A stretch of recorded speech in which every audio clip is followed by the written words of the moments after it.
మహబూబాబాద్ ఎంపీగా కాంగ్రెస్ పార్టీ తరఫున ticket ఆశిస్తున్నానని, party ticket ఇస్తే గెలుస్తానని డాక్టర్ లఖావత్ లక్ష్మీనారాయణ నాయక్ తెలిపారు. 20 సంవత్సరాలుగా కాంగ్రెస్ పార్టీ కష్టకాలంలో ఉన్నప్పుడు విధేయుడుగా పనిచేసినట్లు చెప్పారు. గతంలో 2006 సంవత్సరంలో తన సతీమణి ఉమ్మడి వరంగల్ జిల్లా జడ్పీ చైర్మన్ గా లఖావత్ ధనవతి సేవలందించారని గుర్తు చేశారు.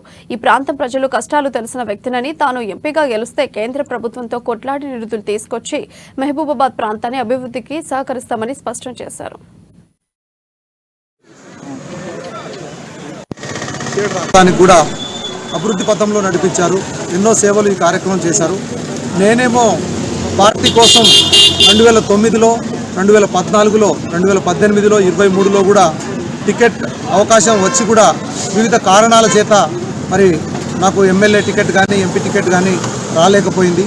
అయితే ఇప్పుడు పాలకుర్తి నియోజకవర్గంలో 61,000 గిరిజన జనాభా ఉన్నప్పటికీ అది జనరల్ స్థానం అని చెప్పేసి అక్కడ వేరే వాళ్ళకు అవకాశం వస్తూ ఉన్నది.